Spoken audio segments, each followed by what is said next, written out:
$1,610,000 then. We're selling. The fastest pace of interest rate hikes hasn't deterred these buyers. We're selling. For months, property prices have been rebounding across the country. We're sold. Congratulations. Thomas Lindemann sold the family home to move to this smaller house in Melbourne's east. It's certainly a huge relief, and it's nice to get the property within the range you were sort of looking at. We've probably looked at about 75 properties. Hi, how are you? Hi, good, welcome thank to you. your new home. Come on in. This real estate agent says he's seeing two strong groups of buyers. Let's have a look around.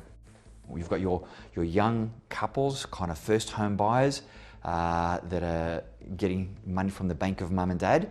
And then you've got your older retirees, people who are downsizing. About 1/4 of property transactions in the eastern states are completely funded by cash. Over the past year, the total number of homes that have changed hands across the nation is 665,000, 18% down on the previous 12 months. Fewer properties on the market are driving prices higher. Real estate agent Peter Lee says about 20% of his clients are overseas buyers, which he expects to increase. There's definitely going to be more inquiries and more buyers coming from Asian countries like Indonesia, Malaysia, Singapore, and Indian, and all these countries, China. Mr. Lee says Asian families prefer their children to own property rather than rent. The mom and dad bank of Chinese students are very rich. They're supporting their children to secure a property. So that way they're not just the mom and dad bank, but they're also the mom and dad financial advisor. Mr. Lee says they send money to their children in increments, which they can put down as deposits. You can't transfer 1 million Australian dollars from overseas to Sydney in one day. It doesn't happen. You need to break it up and then slowly get it over. Between last July and March, foreign investors were approved to buy more than 4,600 properties worth $5.9 billion. Chinese buyers account for about 38% of approved purchases, followed by investors from Hong Kong, India, Vietnam, Singapore and Taiwan.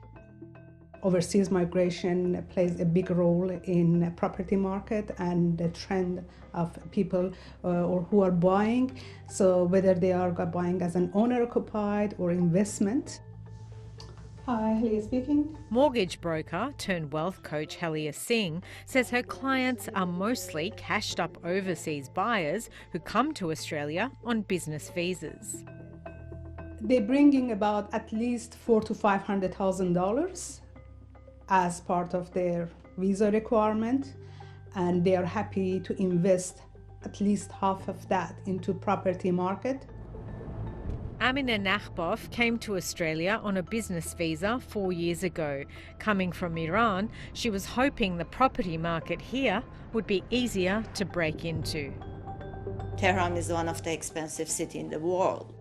Ms. Nakhbov runs a kitchen and renovation business. This one's going to go to auction next week. Even with $200,000 in savings, she's finding it hard to find a suitable property in Western Sydney.